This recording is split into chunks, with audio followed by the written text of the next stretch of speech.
Welcome to Live in the Markets with Trader Nick. In this show, Nick will cover the latest market trends, whether they're rising or falling. Stick around to hear about trade ideas, latest news, and much more. Remember that trading involves risk and is not suitable for all investors. Today's stream is made possible by our partners and sponsors. If you're looking for a new broker, trying to get funded, or looking for a trading community to join, consider checking out the links in the description below. By using these links, you'll get access to great products and be supporting the channel. Welcome to my live streams where I take trades on real accounts, no nonsense, no fake MT4 profits. On my streams, you'll usually see me taking a look at software tools that we use to analyze the markets to try and get the latest market trends that are going on. We study things like the Commitment of Traders report, which shows us what institutional traders are buying and what they're selling. We look at seasonality to try and predict and find opportunities in the market based on historical data. Stay tuned for the second half of the stream where we'll bring in guests from all over the place to add commentary on what's going on in the markets.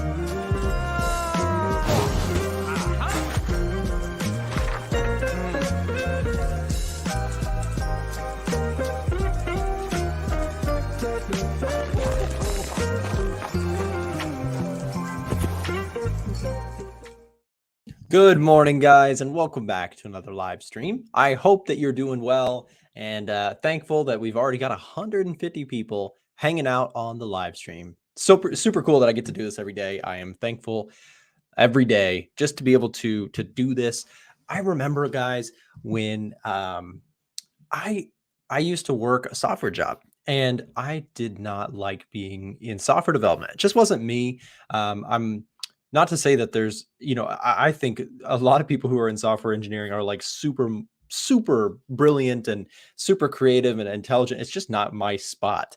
And I remember just being like hopeful that one day I could spend my my primary hours doing what I love, which is talking markets, sharing it with others, and building software tools more on the creative side. Like I'm, the stuff that we build, I don't actually do all the coding for, but I do a lot of the design work, and I love that side of coding. I don't know, I'm just ranting about this, but it's always awesome for me to think about this. Like I get to do this every day. I'm so thankful to be able to jump on live streams, do my chart analysis, trade. It's awesome. Good morning, guys. Thank you for being here. See Angelo in the chat. Hey, Jello says, Trader Nick is greater than mom's breakfast.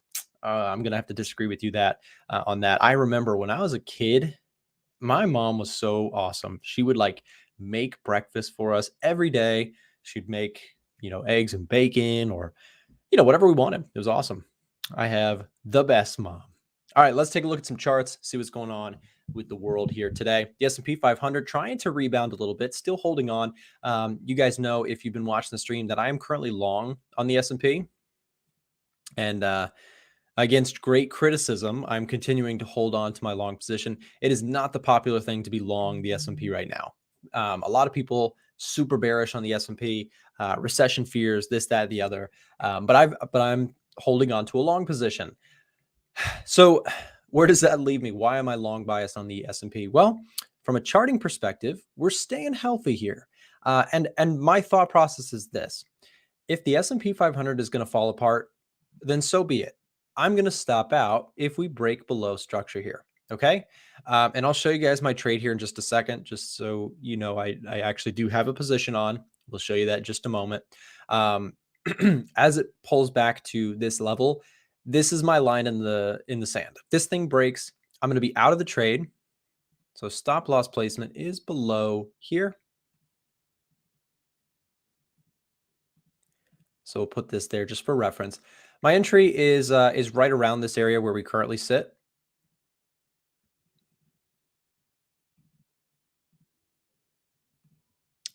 So we're currently long right around 39.45, 39.50, somewhere around there.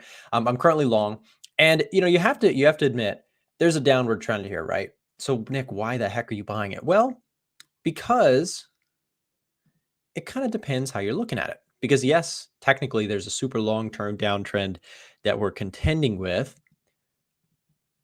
But fundamentally, I think we've had some recent cracks in the armor when it comes to the S&P 500 or to the bearish case in the S&P 500. Inflation seems to be curbing, which was the predominant destroyer of this thing in the last year and a half, right? Inflation fears and, profit margins are going to go to nothing and all that sort of thing, right? So recently we've seen that sort of shift, and I've been playing off the momentum of that story. That story might fizzle out. Don't get me wrong.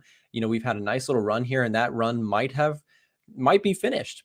But if I'm able to catch this low, the risk reward here looks phenomenal to me, right? Because the idea would be if this thing can break back to the top side, strong chance I think we break through and we continue higher, right? So I'm playing this with a stop loss, and I'm saying if I'm just wrong, I'll let the market tell me I'm wrong. Nobody else is going to tell me I'm wrong, just the market, right? I've got my stop in place. I know where I'm going to stop out of this trade if I need to, and that will be perfectly fine if that is in fact what happens.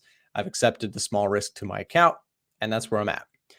So it is a bit of a aggressive trade, but here is the trade nonetheless. Show you guys that I do actually have one on.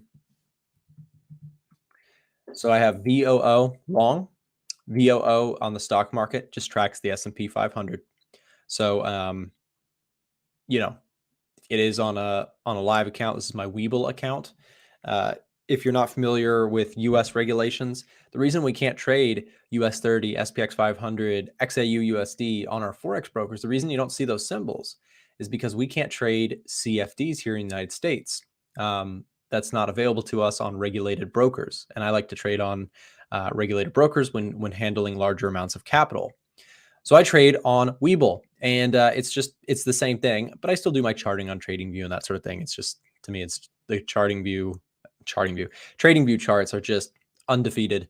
Anyways, that's where I'm at with the S&P 500. We'll see if we can hold on to this trade. What's up, Savage Copycat? That's good to hear, man. Keep up with it. Nothing about trading is easy, but it's just showing up and learning something new every day. I would be a fool to think that I don't have more to learn when it comes to markets, even after doing this stuff for years. All right, guys, let's take a look at the Edge Finder, see what's going on today. Ooh, we have no strong sells today. Actually, yes, we do. Sorry, I said that wrong. Strong sell. Sorry, we have no strong buys today. No strong buys in the Edge Finder today, though we do have some buys. US 30 still up on the list. You have the NZD crosses. We need to go check those out. So we have Euro NZD, Aussie NZD, Pound New Zealand, still down there further down. And then we have New Zealand Yen, Dollar CAD. So this is going to be our watch list for the day. By the way, for those of you who use the Edge Finder, it's a minor update, but it might be a major update if you're one of the traders out there using the Edge Finder every day. Check this out. We just changed this name. Instead of score chart summary, we've changed the name to this window to just watch list. I think it's more intuitive for people who are using it, and it's truly what many traders, myself included, when we use the Edge Finder, this is what we use to help find watch list potentials, right? The idea here is the watch list will just generate the highest and lowest potential scores or potential buys and sells, giving us the most extreme scores on the Edge Finder. What does the score represent? Well, look across the screen and you have all these different columns: trend reading, GDP growth, inflation. And we can analyze all these different assets. Of course, there's even more when we include the neutral ones. There is, I've lost count. I think there's over 30 assets that we track: gold, the S&P, all the crosses. So what this thing does is it takes all these different columns, tallies them up and gives us a score, right? And so I like to, when I'm doing the watch list part of my stream, I like to take off the neutrals because then it just limits. I have 5, 10, 11, 12, 13, 14, 15, 16 charts that are on my potential watch list, or like potential trade setup watch list. And that makes my trading so much simpler because I know, and I could even get more extreme with it. I could just go, show me the most extreme readings, which gives me 3 to look at. And so, let's go look at Euro NZD. Why not? It's an extreme reading.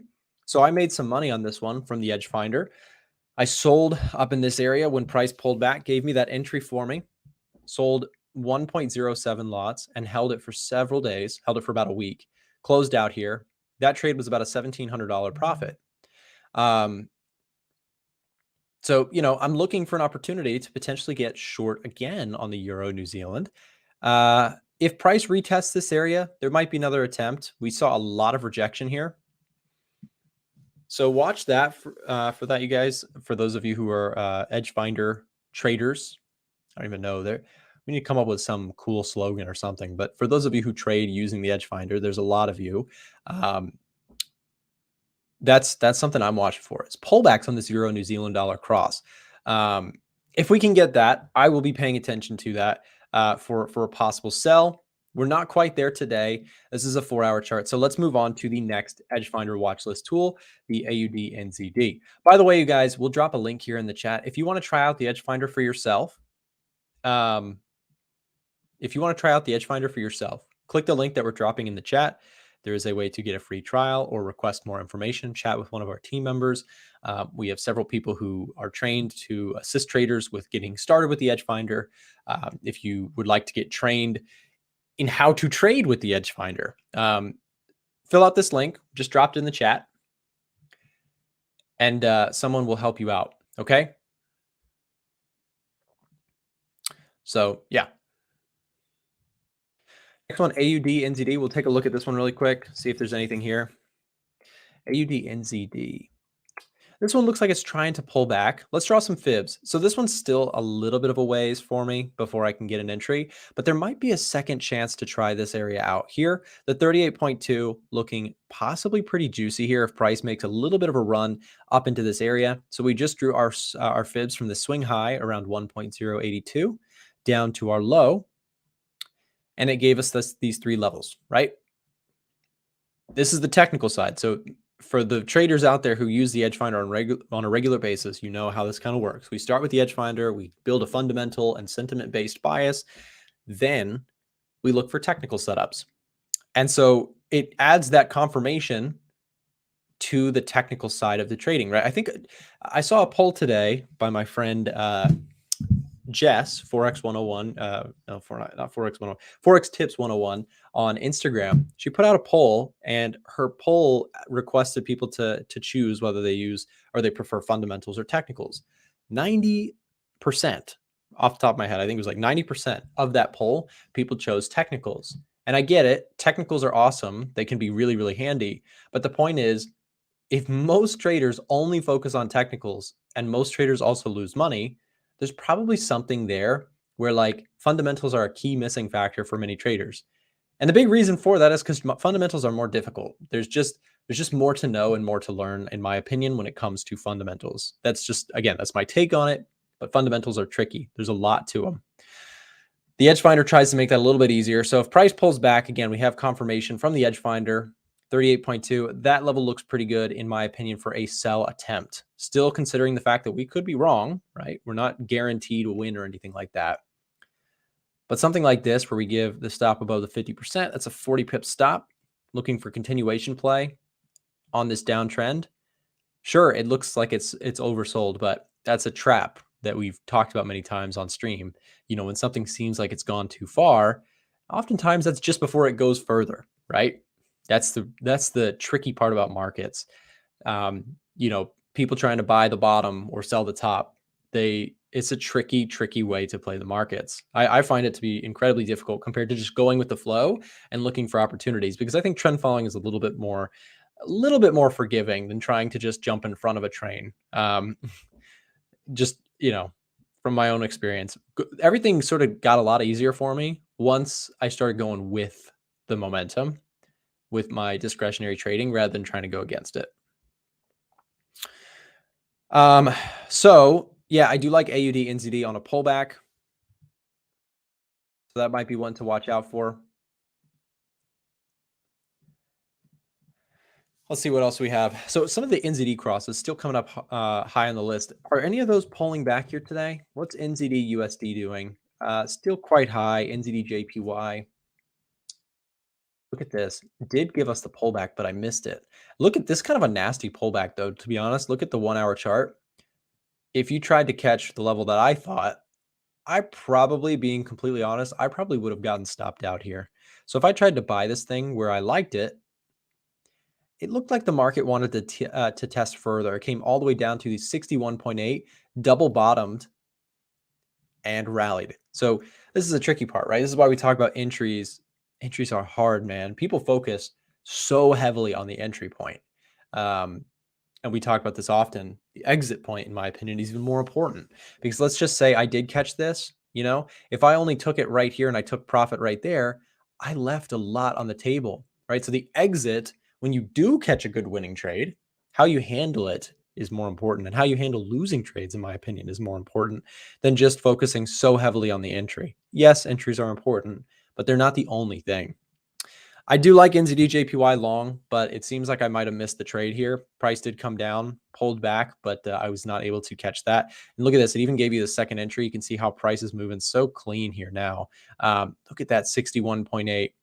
61.8, beautiful retest here. And looking really solid here this morning for continuation. So that's an hourly chart. I would say probably a pretty good shot that you see this thing return to the highs if you're watching this. So yeah, we'll see.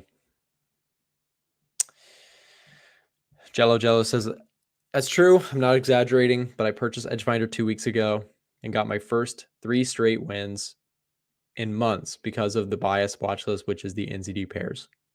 Jello, that's an awesome testimonial. I don't ever want to like overhype what the Edgefinder can do, because the Edgefinder by itself, it's not magic. It is literally, if anything, the Edgefinder is not an algorithm that tells you what to buy. It assists in finding opportunities, but all it does, it's a filter. It's a scanner. And scanners, there's nothing magical about this. And why am I telling you that if I want to sell you copies? Well, because number one, I want to be genuine, but number two, I don't use it to be a magic algorithm. I use it to assist my trading. And the goal is not to build traders who are just looking for easy signals. My goal is to share software with other serious traders who want to use it to better their trading and help find better setups, right? Why do I not read comments? I'm reading them right now, my friend. Thank you, my friend. Appreciate that. Very kind of you. How much percent do you make in a month? It depends. I have several different accounts. On more aggressive accounts, I'll try and go for like 5% per month. And on more conservative accounts, I'm just going for 1 to 2%. But please understand this. When I say that, usually that is a very triggering point. When I say that, it oftentimes makes people mad. They're like, why would you go for so little? I've been in this game for a long time. And trust me, when I say I speak the truth to the best I can on my channel. I don't fabricate things. I don't lie about anything. I have spoken with thousands of traders and seen the track records of many, many profitable traders. The best ones I've ever seen, 5 to 10% per month, is like insanely good, right? All the hype that you see on the internet, if you're not profitable yet, then you don't know what the reality is. The people out there who have gone through the reality of becoming profitable realize there's so much hard stuff about this stuff. There's ups and downs, right? The reality is professional traders go for small, consistent gains over time. This is why, yes, even if I just make 1% per month, that's great because I'm working with a large capital size. And I know not everybody gets to do that.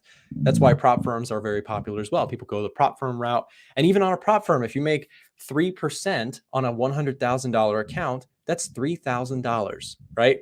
So again, the common trap for new traders is thinking they can make 20% a month and it's easy. Trust me, you do that long enough, you will no longer be trading or you will come down to earth. It's one or the other. And people debate that endlessly and they never listen. And I'm like, if you just listen to that, if you really heard that, you would save yourself a lot of time and money. I heard it for a long time and didn't believe it. I looked for strategies that could get you like 50% a year consistently, super easily. And it's a humbling experience. And it's okay. You learn like, there's a reason why people on Wall Street wear suits and treat this like a professional business. You need millions and millions of dollars to make millions and millions of dollars from trading. And anybody who doesn't want to hear that, it's just the painful truth. It's not fun it's not like I get joy out of saying that. I'm just telling you guys the truth from my experience and from the experience I've spoken with. Literally, I've had hedge fund managers come on my show who have said the same thing. People who are far more experienced and experts than myself. And then you hear people on YouTube who say the opposite. They're like, oh, it's 25% a month, bro. It's really easy. Like, and they have no track record, right? Meanwhile, hedge funds, which have public track records, or people with MyFX book accounts, they never say that because they know that's BS. That is nonsense that gets people to buy stuff from you. So, sorry for the rant. Let's see what else. How does it filter those results? Tomas, if you would like to, here's what I'd like you to do. We just dropped a link earlier on how to get a free trial for the Edge Finder. The Edge Finder, there's a lot to it. There's a lot of different features. You can track some of the Fed projections on here. You can track what smart money traders are up to based on the COT data. We have forecasts, a market heat map, for example, things that are moving the biggest today. If you're not already using the Edge Finder, try it for free. We just dropped the link in the chat. Click that link and get it for free. Try it out. Just play around with it. I'm telling you, it is a game changer. As soon as you have this thing, we've had so many people who are using it on a consistent basis because it's so helpful. So try it for free. Learn about it on the website, a1trading.com. Let's keep going. Let's look at gold here together. So gold, doing a little top-down analysis. We'll start with the one-day chart. I think we flipped bullish here. For the first time in a while, man, gold has really struggled the past year or so. And you may ask, what was the major catalyst? Well, it was the dollar being so strong in the past year due to the fact that inflation super high, right? Inflation super high, causing the Federal Reserve to raise interest rates faster than a lot of the other currencies or central banks in the world. That combination caused, and not to mention fear of recession, people flocking into the US dollar as that safe haven, caused the dollar to be incredibly strong. Gold suffered from that tremendously. We saw prices go from 2,070 all the way down to 1,619. We triple bottomed off the bottom here. And now I think you have a pretty nice little rally started as things kind of shift back the other direction. One thing to pay attention to is you had lower highs on the daily chart and you broke out clean right here. This was mid-November. And since then, we've had a nice little flail to the upside. My thought process on gold is I think we have more upside here. But now we're going to have to narrow in a little bit and see if there's some setups. So again, higher time frame first, looking at the daily chart. We've had a nice little turnaround. Things look pretty bullish from a price action standpoint. Let's now drop it down to the 4-hour chart. And we'll do some chart markups here.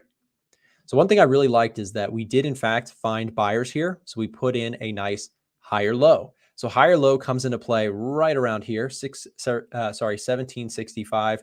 Found buyers, consolidated temporarily before pushing off that level. I think there's a good shot we see gold head back to the previous high. There's no trade for me currently, just because again, we've already the move was here. I know I'm speaking in hindsight, of course. We can all see that now that would have been a good buy, but I think that kind of was the play. So there's nothing for me to do where we currently sit, but let's talk about scenarios where we could see some trade setups. Well, here's two things that I'm looking for. Number one would be a breakout of the previous high, and then looking for simple breaks and retests, right? So let's say that we get price finds its way back up to the high, and then it does a clean break, right? So let's say we get the clean break right outside the high, right? And then price starts to pull back. Looking left, what we can see here is that you had past resistance, major resistance there. So if this scenario plays out, that would be really impressive from the bulls, right? Because what we're saying is, okay, huge resistance in this area. If buyers can break and close outside of that, that's really, really strong for the bulls. Okay, so breakout, retest. If price comes back to that area, that would be an interesting spot for me to potentially pick up a long trade and try and keep going with the flow. Is the Edge Finder free? No, but there is a free trial available. You can try it out if you want to check it out yourself, explore it, see if it's something that would fit your style. But no, it is not free. We've spent a lot of money and time building that tool. Here's too much information. I think at this point we've spent probably about $150,000 building the tool so far, all in with everything that we've done. I've tried to stay pretty transparent. We have made a good bit of money. It's been a very successful launch for us, and a lot of people are loving the tool. But it has been I got to say, just as an individual, that's been a really daunting but really exciting experience for me to launch a software tool into a community of traders, because man, I'm just saying this from like personal experience. Like that was something I had never done before, launching software tool on with the company on onto a platform, and just hoping that people liked it, because you put your heart and soul into something, and it's like, we've done that in the past and had things not work out. So when that became sort of like a huge, really, really nice, nicely received product on the market, it's been a super, super cool experience for myself and for my team. So yeah, just a little bit of, for those of you guys who care, I don't know, personal style. It's been really, really exciting to launch a tool and see people really love it in the trading community. So yeah, I would encourage you, if you don't have it, at least try it out. We dropped a link here in the chat if you want to try it out, or there's your free Discord. But we also have the free Edge Finder trial. Click this link, it's in the chat somewhere. Fill that form out, and one of our team members will hit you up to potentially get you access to a trial or answer any questions you have about the tool. So yeah, we have a couple people on staff who are trained to like teach people how to use the tool, talk through like how you get access and how to access it on your computer or your mobile device or whatever. So best way to do it is just to work with some of our team members. Look at that, gold looking healthy. So again, I mentioned two scenarios, right? There was scenario number one for gold, but what's scenario number two? Well, if you're really bullish on gold, what if we get a pullback down into this area? Is it a buy again after a lower high? I would say yes. The problem with like studying every higher low and lower high, or the higher high, lower low concept, is that it sort of doesn't always take into account the fact that the market can kind of go sideways. And, technically, this is, to me, still sideways, right? Even though you have lower highs and stuff. If you read too much into it, it can be a little daunting. So when something is just in consolidation on the higher time frame, right? What I like to do is, even if something comes back to test an area again, that's still potentially bullish to me, right? As long as it doesn't break those major zones. So if price breaks, that would be okay. Yep, that's gone to the sell side, probably bearish, not really as interesting. But I would be okay with the idea of possibly trying to pick up gold on a retest around 1767. So yeah, multi-time frame analysis, just zoom back in the stream. We did gold on the daily chart first. We're looking at the 4 hour, and then you could now let's take a look at the day trader side of things. Day traders, now we're looking at the 1 hour chart. Look at this clean break above resistance. That's pretty impressive in terms of momentum. Look at this, you guys. That big long wick came in real strong here to close out the hour. This is an hourly bar that only has a couple minutes left on it, about 2 minutes before the end of this hourly bar, and it's looking very likely that we're going to close outside of resistance. That's really key for gold here. If that closes, for the day traders, this becomes even more interesting, because this could now act as potential support and could be like a launch pad, if you will, up to that top of the resistance around 1807. Looks pretty healthy on the 1 hour chart. So scenario like break, retest, continuation. And then the idea being, again, a loose target. And we got to watch how this candle closes. It's going to be interesting to see. A loose target of seeing price head back up to the previous high around 1805. And just depends on how you like to do stop losses or whatever. But for me, I would have to, my stop loss, if I was to be trading gold here, would be stops below here. And that, you might be able to tighten it more if that's, if you get down like into the 15-minute chart or something like that. But for me, this would be probably a good enough stop loss. This gives me the point of view where I'm like, okay, if price breaks through this support, right, got to get out. But if it rallies, gives us a pretty good risk reward. Just back to the highs, that's a 2-to-1 approximately, right? Right there is a 2-to-1. So, and that looks like a pretty strong close. We got 30 seconds left on the candle. Very likely it's going to close here outside of resistance, which is a strong push here for gold. So nice little move this morning on gold. Again, might be a pullback opportunity if you're more on the day trading side of things. Yeah, very interesting. Yes, also, it is in fact a one-time buy, Ron. You just pay for access. You get an access to your email and you're good. All right, nice close above. There you go. Strong move for gold. And stream is going to end here. We're going to tune into another person. We've got another person taking over the stream. Don't go anywhere. His name is Miko. He's awesome, very technical trader. And I'm going to request Miko, when he takes over the stream, if he could take a look at gold for us as well. See if he has something to add. I think he'd be the right guy for the job. So what we'll do here is right after this break, you're going to see Miko. We're going to drop a link to Miko's channel. If you enjoy the next stream, the next couple minutes, he's super, super good. Stick around. He's awesome.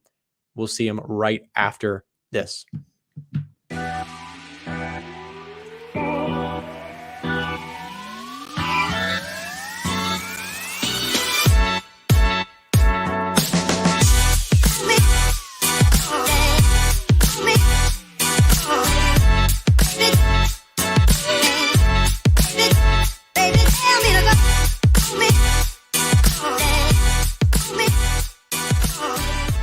Remember to check the description below if you're looking for a trading community to join. Okay, what is up, people? What is up? Hope everyone is doing good. Thank you for having me back on the stream. So yeah, like always, I'll go through the pairs that I'm looking at, pairs I'm looking to trade for the remainder of the week, also going into next week as well. You guys can ask questions, leave some charts you're looking at, trades you're looking to get into as well. I'll leave my analysis and comments on it as well. But yeah, Nick was just talking about gold there. He did request me to take a look at gold, and funny enough, gold is a pair on my watch list. So I was actually looking to trade gold earlier this week, but unfortunately missed the opportunity. The market came pretty close to the level I was looking to trade from. I did post some analysis on my trading view profile. If you guys want to check out my trading view profile, just search my name, Miko Aodu, on trading view. It should come up. But yeah, I did post some analysis on this. So this is basically the setup I was looking to trade for gold at the start of the week, but gold came very, very close to my level, as you can see, very, very close to my level where I was looking to buy from. Had some nice confluence, these three higher lows. Gold recently pushed past that high, creating a higher high. So I was looking to buy here, anticipating a new higher low forming and looking to go long, but unfortunately gold just missed my level of entry. Again, it came pretty close. Sometimes the market does that, but I don't want to enter just to take a loss when the market hasn't actually taken my hit my level yet. So was looking to buy gold, but as you can see from that curve there, where I expect gold to head to next, basically back to highs, back into 1800 and maybe even past that if we're going to see some new highs. But yeah, I'm still looking at trading gold, however, so I'm still keen on getting an entry.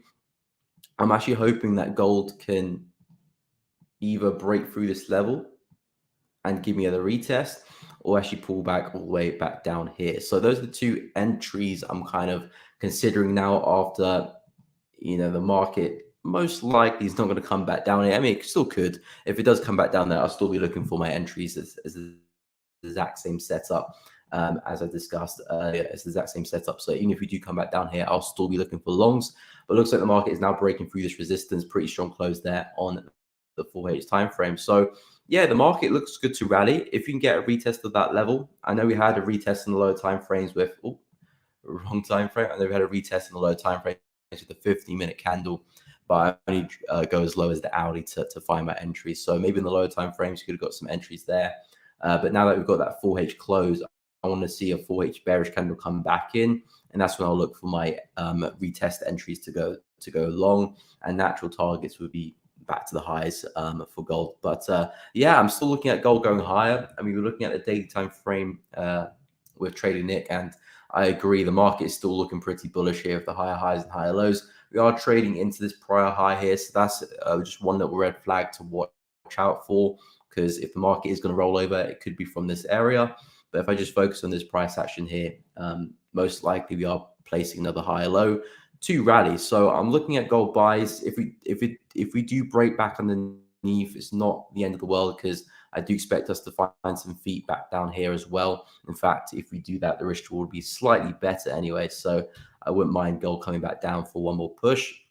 But yeah, I do expect to see gold rally back to 1804. So if I can see a bearish 4H candle come into that level, now I'll look for my entries on the hourly. But yeah, it does look like we are getting a breakout now. So 1804 does look good. I agree. I'm also looking at pound AUD as well, looking for some shorts on that one. AUDUSD, looking at some shorts. USDCAD, looking at shorts. And euro yen, I'm currently short on this one, which I took earlier on yesterday. Yeah, I took yesterday. So yeah, I took this one yesterday. I'm currently still short. Now I'm looking for a move to the downside. A little bit sideways. I have closed some of the position out coming into this support because we're coming to that support, and I'm not too keen that the market will come all the way back down there. So I'm actually looking to be a bit aggressive with this trade, especially coming towards Christmas, where I do expect the volume to decrease slightly. So I'm not going to be too aggressive with my trades. Obviously, I will still have my final TPs, but I'll be taking a lot more profit before, and I'll probably move my stop loss to break even slightly earlier as well. But yeah, welcome guys. Welcome CWYK. Welcome to the stream. Hope you are good. Victor Keta, do I close trades over the weekend? No, I do not. I leave them open. If I need to leave them open, yeah, I'll leave them open. Much as always, pound AUD looking great. I do agree. Pound AUD is a pair that is on my watch list. I am looking out at pound AUD rolling back over. Again, we've got this breakout here to the upside, and to me, that is just a textbook false breakout. I was speaking about this early on the stream, or early on my stream. When you got a level in the market that the price is trading through, and you see a breakout of it, you want to see momentum pick up. You don't want to see the market start ranging on top of the level like we are doing up there. This is a red flag. You want to get a breakout. You want to see momentum rip through, either a quick break and retest, or not even a break and retest, just breakout. Those are good signs of a healthy breakout. When the market kind of just breaks and then starts ranging, not a good sign. Most of the time they're false, and you can see the market starting to roll back underneath. So I'm looking at sales now for pound AUD. I probably won't look for any entries till tomorrow, because like I said, with gold, I want to see a 4H bullish candle come into this level, which that will close at 6 p.m. UK time and stop trading at 5 p.m. UK time. So for me, I won't be looking for entries until tomorrow morning, so tomorrow London. But I will be looking for the break and retest of 1.809, and then shorts back down here. Again, quite a few areas we can look to consider to take some profit at. We've got this low here, this spike. So multiple areas you can look to take some profit at. Don't necessarily have to hold on for the full swing. I'll be trying to squeeze as much as I can, but we'll be taking profit along the way. But yeah, pound AD is looking very good for sell. So much, I do agree with you on that one. Looking at a big fake out there to the upside. Hey, Saya, I'm saying that so wrong, but hey, how are you doing? I was thinking about USDCAD. Okay, we'll take a look at USDCAD, silver, CAD Swiss, love pre. What is up? Looking for a break neckline. Head, shoulder, and pound USD. Okay, I'll go through some of those pairs. Hey, Anus, welcome to the stream. Hope you are good. B Brand, welcome. Hope you're good. Do you sell / buy orders, or do you mostly wait and take trades when they present themselves? Yes, I do not take any. I don't set orders for my trades. I always use market orders whenever the candlestick closes when I enter the trade. So you can't really predict that and use orders. So by default, I use market orders. So yes, it's only when they present themselves I will take a trade. But yeah, USDCAD. We'll go through this one. So USDCAD seen some downside. Again, we are coming to some areas where you do expect to see the market kind of topple over. If we go to the daily chart real quick, you can see we've got these lower highs stacked. So we've got the original higher high up there. Then we've got the lower high over here, another lower high, missed it. Then we've got a lower high over there. Now we're coming back into this kind of area here where you do expect the sellers to be stepping in, because if the market is going to head to the downside, this is the area you would expect and the lower high to form. And likewise, I would be expecting potentially a higher low to form around here. If we are going to head to the upside, as you can see with these higher lows there, we could potentially do something like this. So USDCAD is kind of doing one of those triangle patterns. I forget the name of it.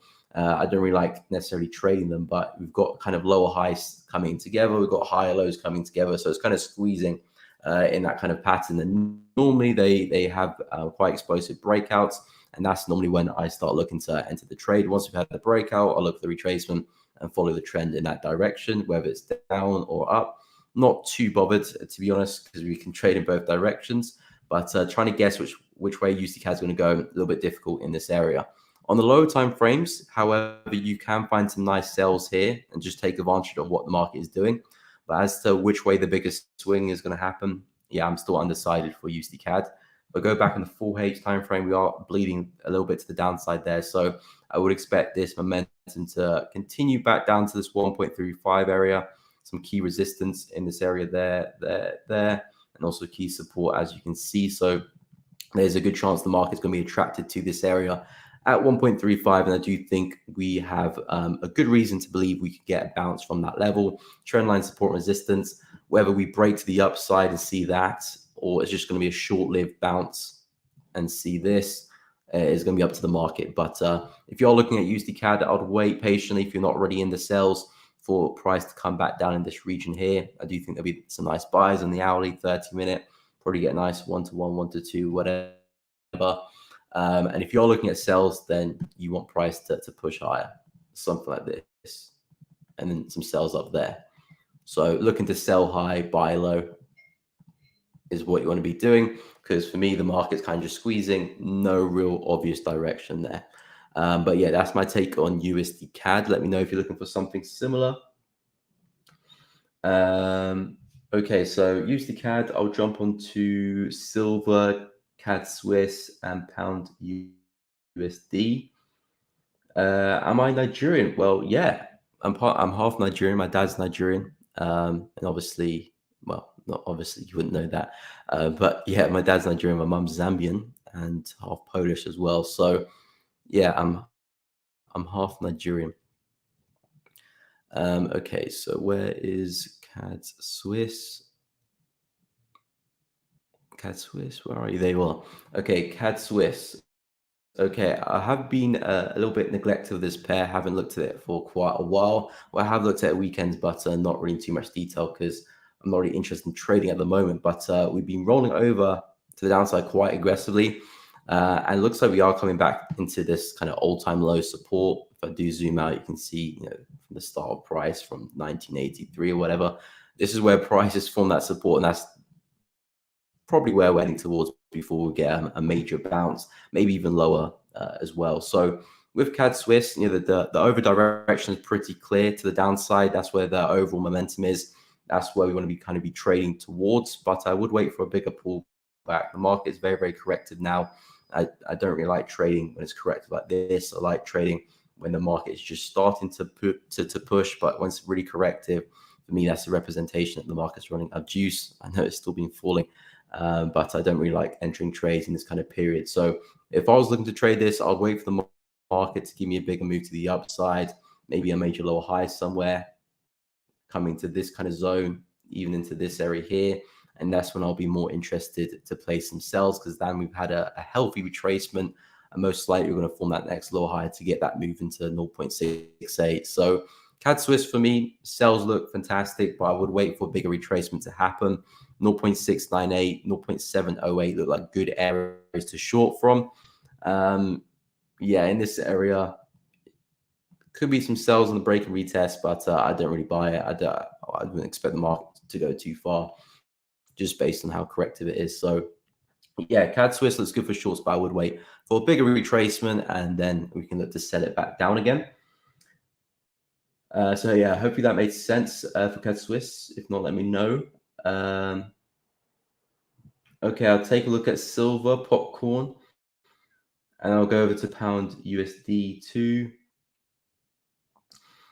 Is trading on a very low time frame safe? If you know what you're doing, Sam Young, it is safe if you know what you're doing. If not, it gives you a quicker way to lose more money, because you'll be trading with more money per pip, and the market fluctuates a lot more. Therefore, you can lose a lot more money quicker on the low time frame. So, safe from that perspective, it's less safe. But obviously, if you know what you're doing, there's many traders who successfully navigate the low time frames. Me personally, hourly is the lowest I go. Don't really know if that's considered a low time frame, maybe. So yeah, it's safe to trade if you know what you're doing, but if you don't know what you're doing, then it gives you a faster way to lose your money. So hopefully that answers your question. But yeah, it is safe if you know what you're doing. Okay, silver. Okay, silver. Yeah, silver's still bullish. Again, silver and gold, very, very strong correlation. I always find that silver makes the move first and gold normally makes the move second. So silver is kind of like a pathway for gold. And silver is running pretty strong. Most likely will probably achieve those highs pretty soon. Naturally, would expect gold to do the exact same as well. So yeah, silver has been placing in higher lows ever since September the 1st, which is actually my birthday. That's kind of weird. So yeah, consistent higher lows, 1, 2, 3, 4, 5, 6, 7. So you can see the market's been ever so slowly picking up pace to the upside, and most likely will rip through those highs as well. An area of interest, we could be looking at this level here, 24. That could be a good target area for silver, where we could be attracted towards. If we do zoom out, you can see the market is actually making major low swing highs. So this is a good area that could form, or obviously we could go higher. But in terms of just looking at levels of interest, 24 looks like a good place for that. So yes, silver's looking pretty bullish, breaking retest of that prior high, and it looks like we could actually push into 23.5, which is that high. And then if you snap through that into 24. So with this one, you just want to be looking at retracements to go long. So naturally, this area here would be a nice place to look to go long from. And even if you have a deeper retracement, 22.1, 22.2 would obviously be another good place to go long as well. So yeah, keep an eye on those areas, because you don't really want to be buying there. It's really, kind of moving. You want price to come back against you. So 22.7, 22.2, 22.21, they look good for some longs in that area there. Okay, so we'll take a look at pound USD. Someone did request that one earlier. Pound USD, NZDCAD, we'll take a look at. Zambian, okay, nice, Zambian as well. Live in Lusaka. I visited Lusaka back in 2018, was it? 2018? Yeah, I went to Zambia in 2018. I had a great time in Lusaka. I think I might be going again next year sometime. A little family holiday. We got Zambian pro traders around. Nice to know we got Zambian pro traders. Yeah, representing.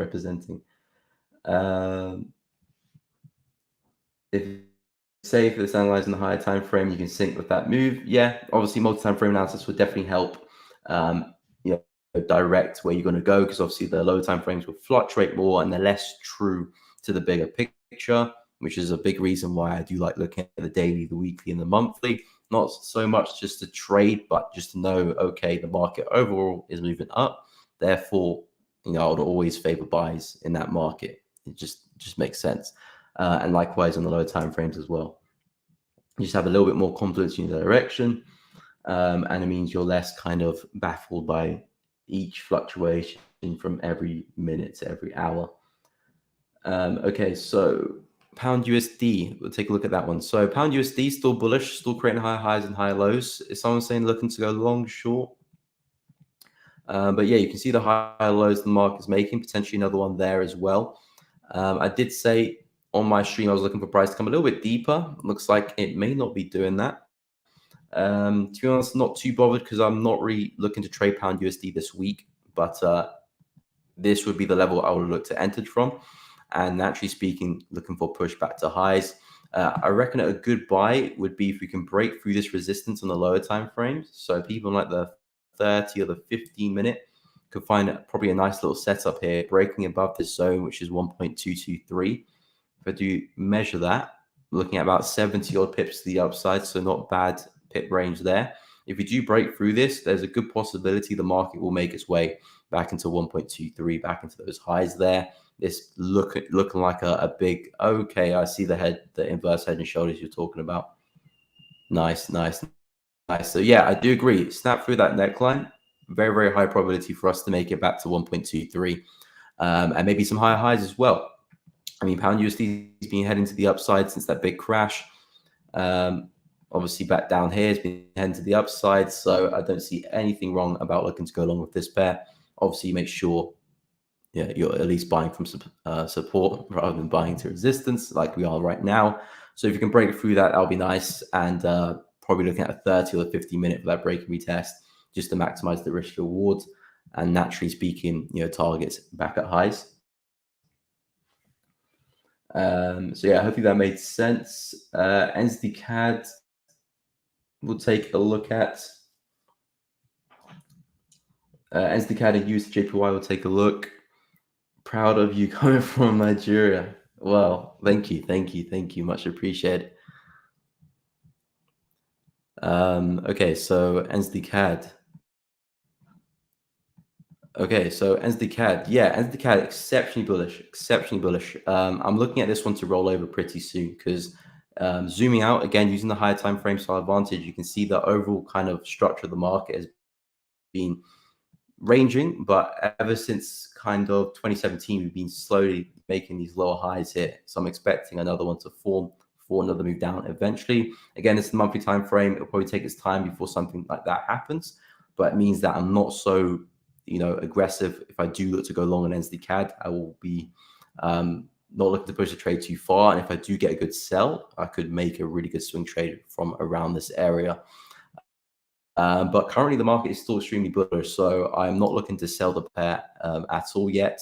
I'll wait for some big structure breaks with this one, some lower highs forming, and that's only when I'll start to consider to go short. Right now, for me, this is still very much a buyer's market. And I could be wrong. The market could rally another 100, 200 pips as well. So I wouldn't look to go short yet, but it is definitely at an area I would look to go short.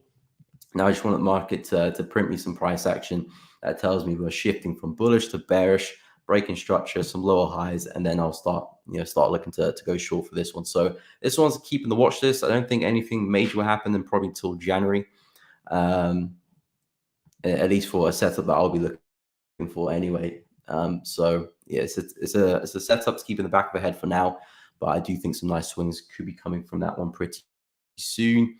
USDJPY, this one again rolling over to the downside. I was talking about price potentially coming back down into this support here at 132, and I do think we can roll over into that area. If you look at the structure in the 4H time frame, lower high, potentially a lower high there as well. Nice little trend line connecting the dots there. Nice break and retest of this zone. Lovely confluence. If you do whip out the Fibonacci for a little cherry on top, you can see you have come into that 0.618 area there as well. So a lot of confluence in this area, and most likely we'll probably see a move to the downside. Again, when I say most likely, means the probability is in the favor for a move down. We could snap to the upside. That is definitely a possibility, but more than likely, we're going to head back down lower. I would say if you're looking to get into this one,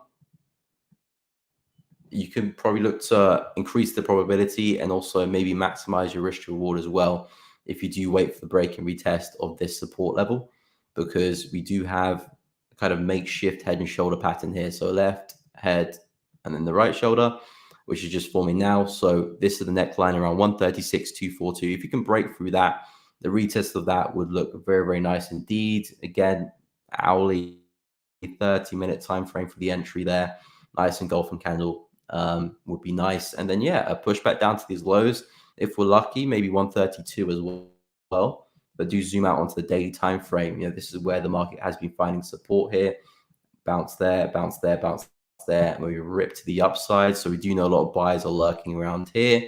And anyone looking to push price high on the daily time frame, more than likely we'll be looking around here for those buys. We have kind of snapped through this area here as well. So 130, 131, 132, we'll call it, is a good area the market could be attracted towards. So yeah, keep an eye for the break and retest. Nice little head and shoulder pattern on the hourly there. I do think we're good to roll over. But I do think we're good to roll over for that one. So yeah, hopefully that made sense on USDJPY. Nice to meet you too, Jax. Nice to meet you too. Elmi, what do you think using 8 EMA or similar for pullback confirmation? Yeah, I do like using the 8 EMA. I use the 9 EMA as well. I find that the 8/9, they're pretty similar, to be fair. There's a difference between the 8 and the 9.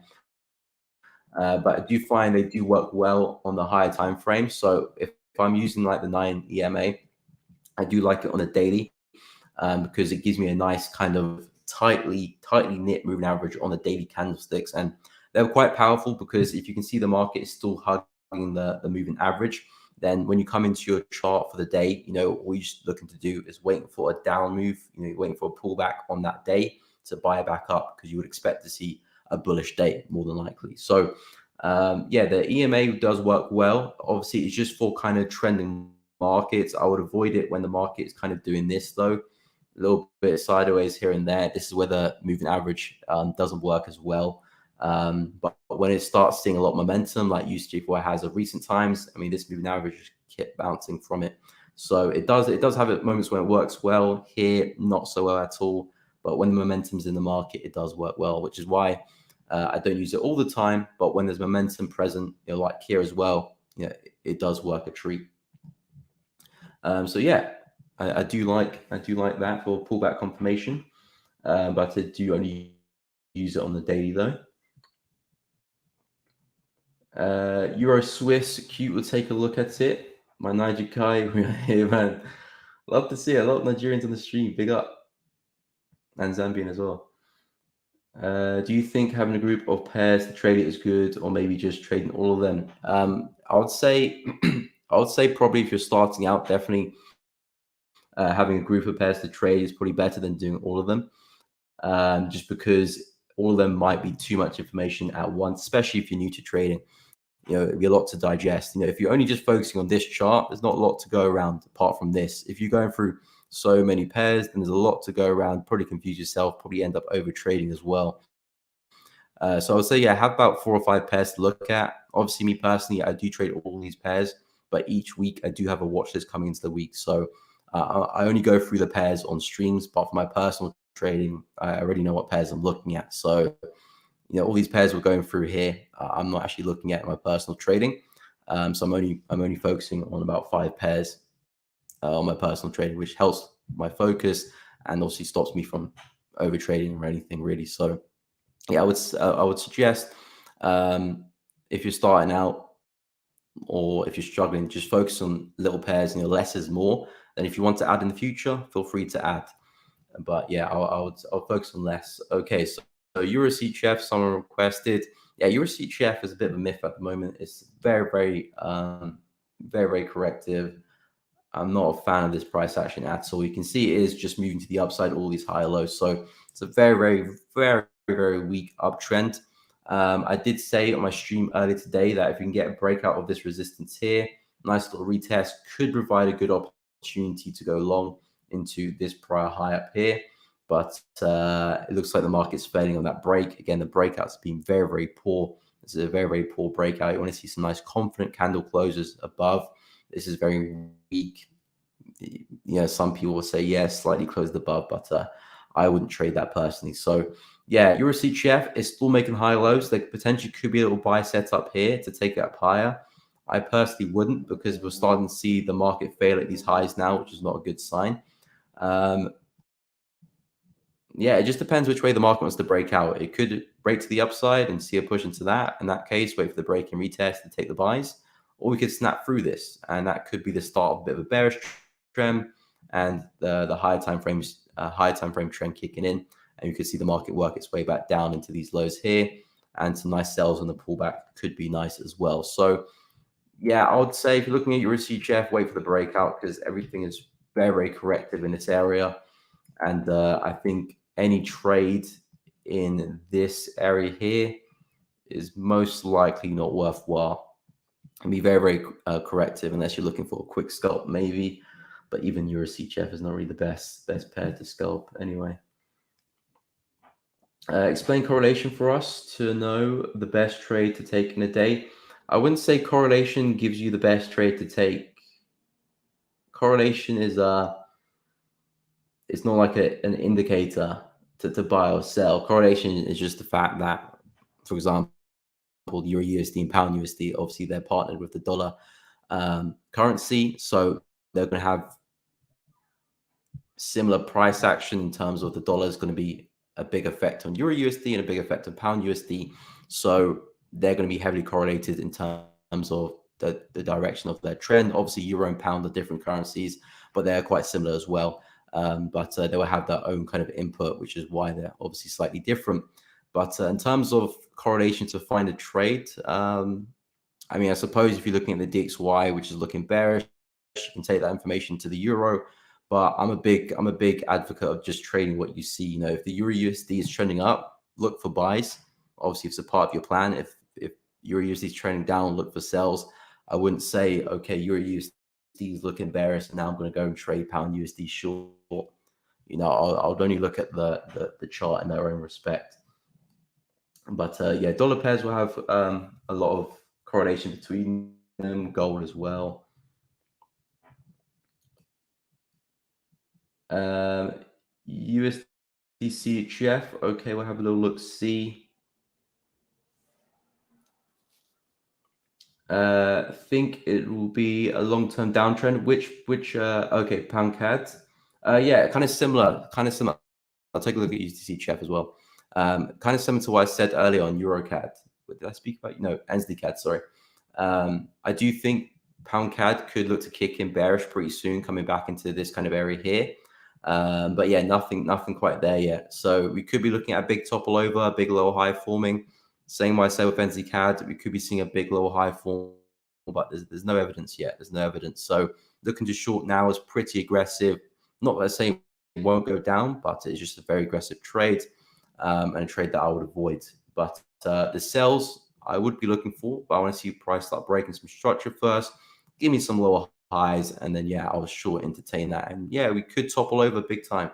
We could see a big downtrend, but no confirmation just yet. USDCHF. Okay, yeah, I was looking at that pair. I've actually forgot to go from my watch list actually. So yeah, USDCHF. I was looking at sells, but it looks like USDCHF has done me dirty with gold as well. I was looking at USDCHF coming up a little bit higher this week, back into this zone here. Had some nice confluence around here. We got one touch, second touch. Was looking for the third touch. If I do whip out the old Fibonacci, you can see price coming up to that 0.786 area. I was looking to sell from there for the market to roll over, but we've had a lot of rejection at this 50, and looks like the market's kind of just rejecting the area over here, and looks like it is rolling over. So probably a missed trade in line with gold there as well, unfortunately. But yeah, USDCHF, I do have a bearish bias with this one. Obviously, DXY is currently bearish as well. There it is. I lost it again. Currently bearish as well. So I do think that'll be a big driving force for USDCHF here as well. A target for this one I'm looking at is coming into this support level here, which is at 0.925. So that's where I do see the market heading towards. You can see it does line up with almost the minus 0.27 there. So I do think this one more downside. If you aren't already in the sell, and if you're looking to sell it, then I would say look for another up move, something like this. That could be a nice little sell there for USDCHF, but it does not look like we're coming back up there again. So yeah, USDCHF, I do see more downside, 0.925. That's a good target for this one. Obviously, first target back down to these lows here. And if you can snap through that, 0.925 could be a good area where we could be drawn towards.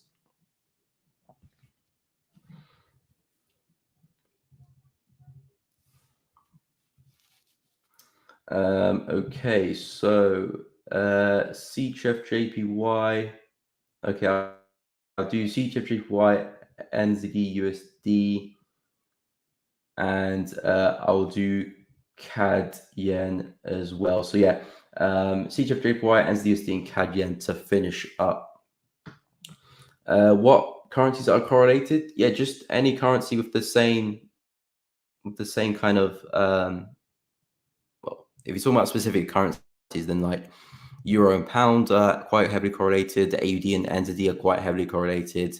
USD, JPY do have some correlation. Well, as of quite now, I mean, obviously JPY has been kind of having a mind of its own, but normally USD and JPY do have a good correlation as well as Swiss as well.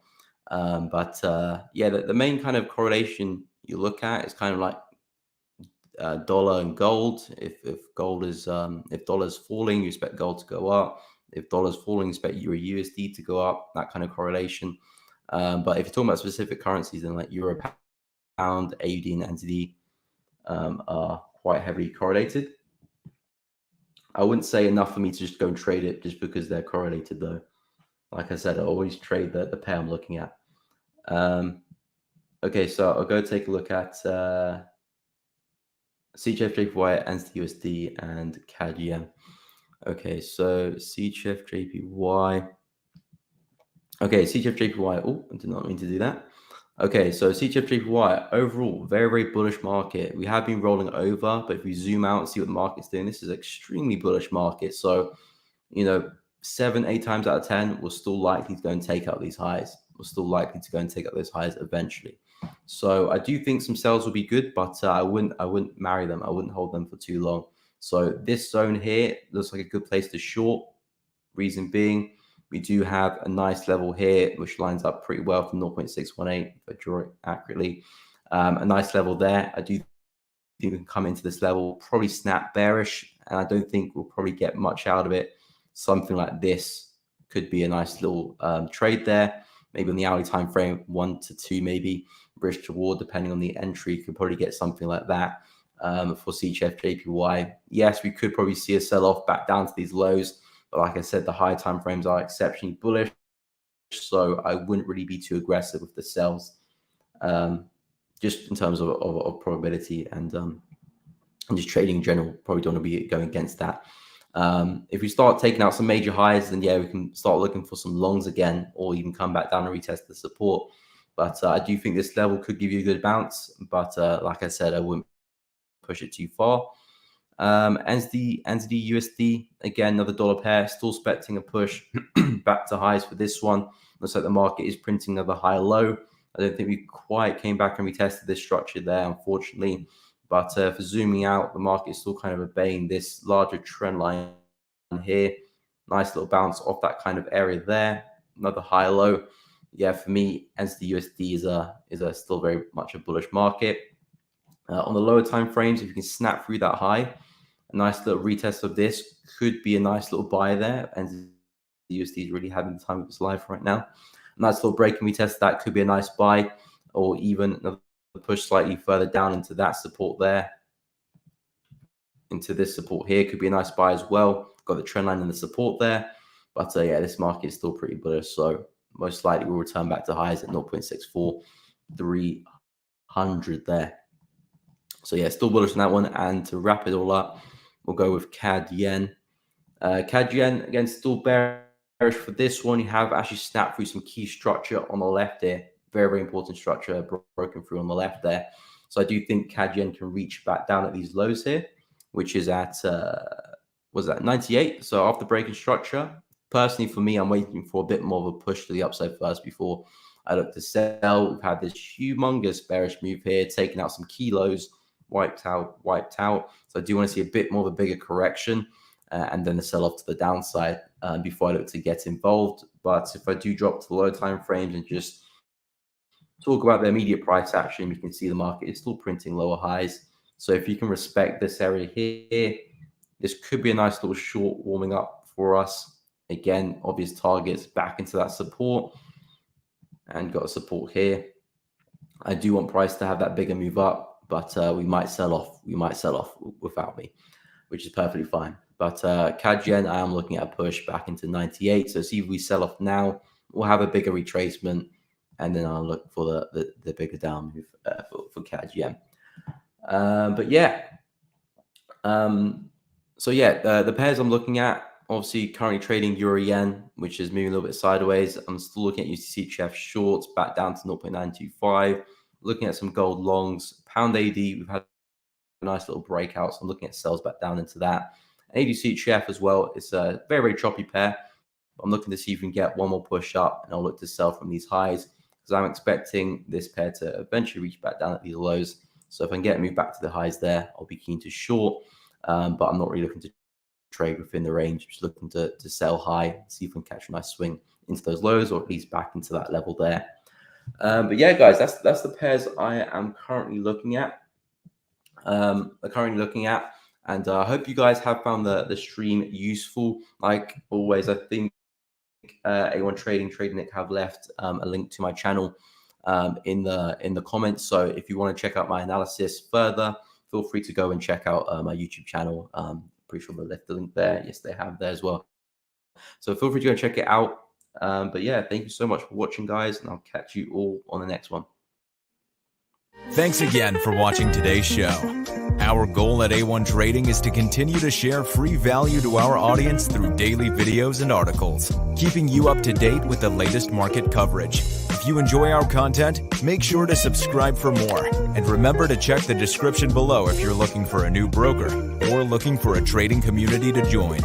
From all of us at A1 Trading, have a great day, and we'll see you next time.